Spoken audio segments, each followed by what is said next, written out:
प्रदेश में चल रही मतदाता सूची विशेष गहन पुनरीक्षण एसआईआर प्रक्रिया के दूसरे चरण को लेकर कांग्रेस ने गंभीर आरोप लगाए हैं। पूर्व मंत्री और वरिष्ठ कांग्रेस नेता सज्जन सिंह वर्मा ने पत्रकार वार्ता में कहा कि 23 दिसंबर 2025 से 22 जनवरी 2026 के बीच प्रदेश भर में दर्ज हजारों ऑनलाइन और ऑफलाइन आपत्तियों का न तो निष्पक्ष निराकरण किया गया और न ही आपत्तिकर्ताओं को विधि सम्मत जानकारी दी गई। उन्होंने आरोप लगाया कि कई जिलों में एक ही दिन में बीएलओ द्वारा 50-50 फॉर्म भरवाए गए। वहीं एक ही पैटर्न और समान हैंडराइटिंग में बड़ी संख्या में आपत्तियां दर्ज होना पूरे मामले को संदिग्ध बनाता है। अकेले नेरला विधानसभा क्षेत्र में 4,882 आपत्तियां इसी तरह दर्ज होने का दावा किया गया है। वर्मा ने कहा कि आदिवासी, अल्पसंख्यक और विशेष वर्गों को चुन चुनकर निशाना बनाया गया है। इंदौर और आसपास के क्षेत्रों में एक ही मोबाइल नंबर और ईमेल आईडी से दर्जनों मतदाताओं ने नाम कटवाने के प्रयास किए गए। उन्होंने मांग की कि फॉर्म 7 के माध्यम से की गई सभी सामूहिक आपत्तियों पर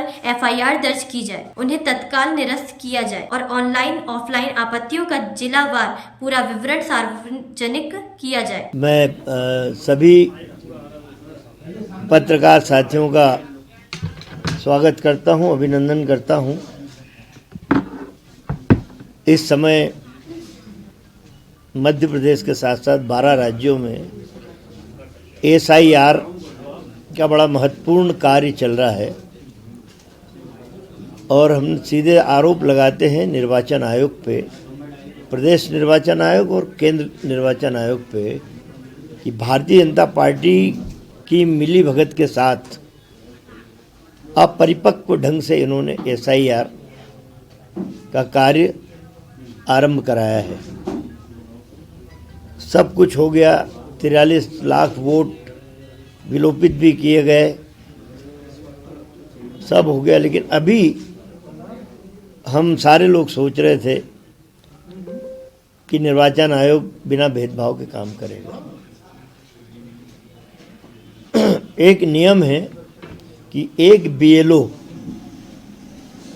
एक दिन में 10 नाम फॉर्म 7 जो है वो 10 फॉर्म जमा करा सकता है।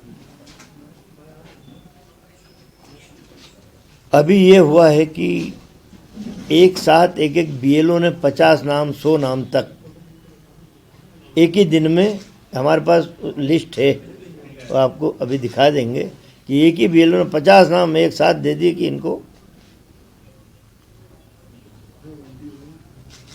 डिलीट किए जाए। लोगों ने आवेदन दिए, उन्होंने, नियम ये है कि एक एक फॉर्म भरा जाता है और उस पर देख के संज्ञान लिया जाता है। लेकिन यहाँ प्रिंटेड फॉर्म एक ही ऑफिस से हजारों लाखों प्रिंटेड फॉर्म छपके बीजेपी के कार्यकर्ताओं को वितरित हुए, बीजेपी कार्यकर्ताओं ने बीएलओ को दिए। ये नियम है, ये आपको स्पष्ट मैं इसलिए करना चाहता हूँ कि एक बीएलओ को 10 फॉर्म, एक और उन्होंने क्लास डाल दी, उन्होंने बहुत ज़्यादा जरूरी है तो 15 नाम। यदि आपत्तिकर्ता जो नाम कटवाने वाले लोग हैं यदि गलत जानकारी देता है तो उसके खिलाफ एफआईआर करवाई जाना चाहिए। जो व्यक्ति आपत्ति लेता है। दूसरा, यदि एक बीएलओ 15 नाम से ज़्यादा देता है तो उसके खिलाफ भी एफआईआर की जाना चाहिए। तीसरा, निर्वाचन आयोग से बार बार हम मिले हैं मध्य प्रदेश में, मिस्टर झा और मिस्टर जादौन,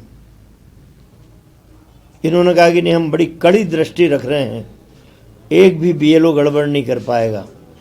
हम उस दिन बोल के आए थे कि यदि त्रुटि पाई गई तो हम आपके खिलाफ भी एफआईआर कराएंगे, याद रखना। बोले बिल्कुल पारदर्शिता है।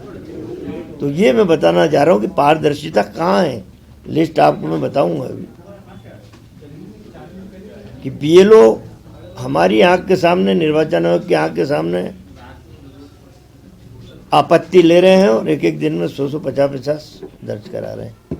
ये मैंने मिस्टर झा और यादव को कहा था कि यदि ये विसंगतियाँ हुई तो हम आपके खिलाफ FIR करेंगे। आप कितना बड़े पद पे भी हो, उससे मतलब नहीं है। हम विथ प्रूफ बात कर रहे हैं, इसलिए आज की प्रेस कॉन्फ्रेंस इसलिए आवश्यक थी कि आपकी तमाम चैनलों ने भी, तमाम समाचार पत्रों ने भी इस बारे में बड़ी गहराई से छानबीन की है। कई समाचार पत्रों में खबरें भी प्रकाशित हुई हैं। भोपाल से आदित्य सराठे की रिपोर्ट।